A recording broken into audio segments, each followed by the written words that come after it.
That's like 9 questions there. I'll do my Yes. best. Okay. So as populations decline, the capacity for them to participate in normal economic activity collapses because you have to have sufficient young people to get it going, and that's no longer an option for a lot of countries.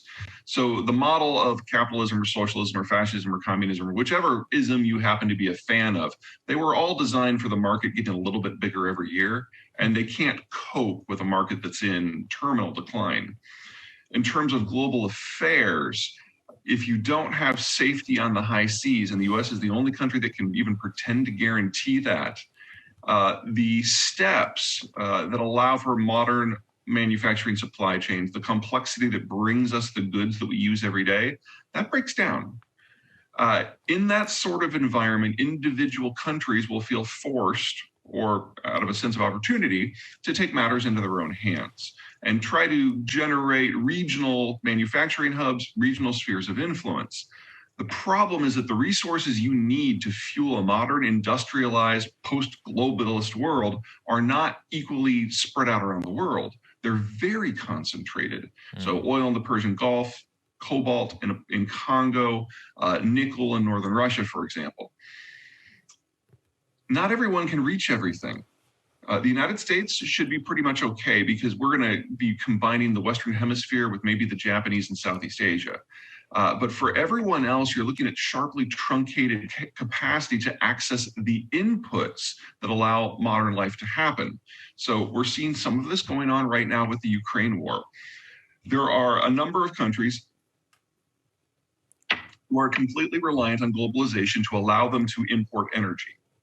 China's probably at the top of that list. And in a world where Russian crude is going offline bit by bit, that means the entire map of where crude can go is going to reshuffle.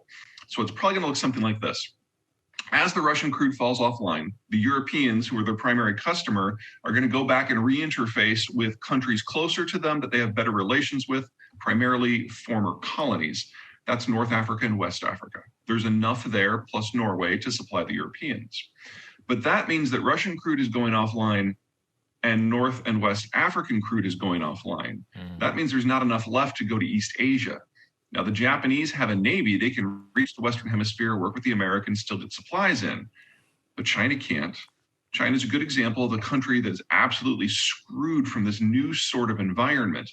They've mined most of their own country out, and the resources that they need from further abroad are concentrated in certain footprints that the Chinese can't reach. So China and a lot of countries in the broader world will not be able to access affordable and ample energy supplies to maintain their current system.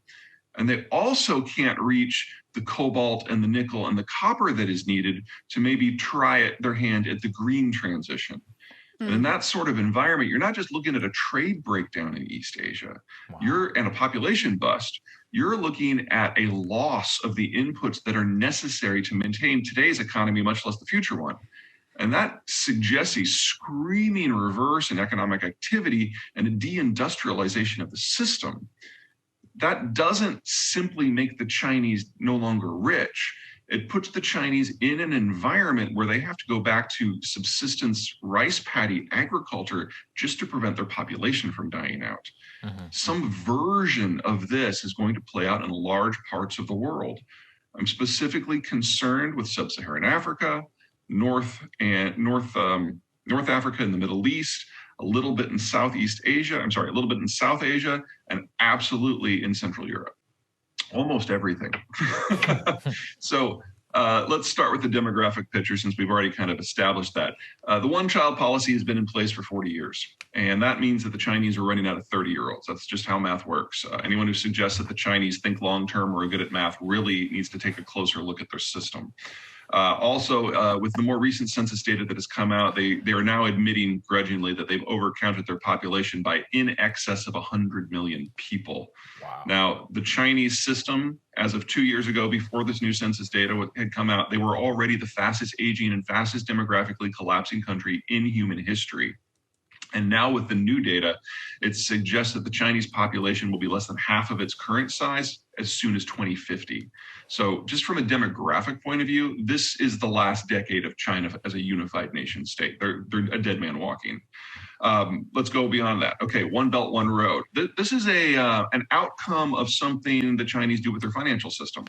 So we give the Fed a lot of crap for monetizing and printing currency and all that good stuff. And on average, we do print a substantial amount. But the US dollar is used as the lubricant for the world's largest economy.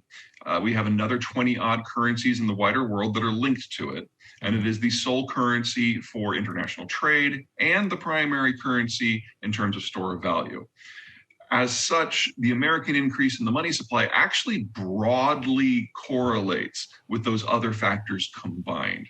So do we play a little fast and loose with the rules? Sure. Will we pay for that down the road? Probably. But the Chinese, the Chinese yuan is neither the store of value nor the currency of exchange.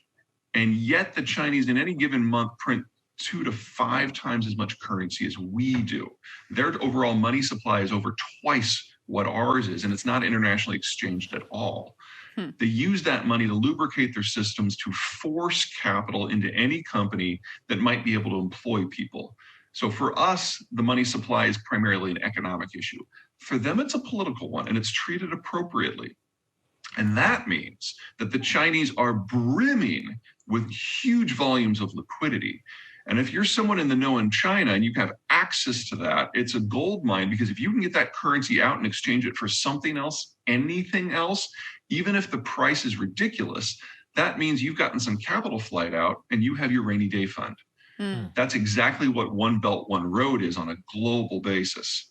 Whenever you see the Chinese bidding $8 billion for something that's only worth $2 billion, that is not a sign of national strength. That is a sign of a corrupt bureaucrat who is establishing his nest egg. And they've now done that on a global basis. Now, there's lots of other impacts from this over-financialization, this hyper-financialization system. But overall, it does mean that each individual Chinese company of size could not survive in the global environment unless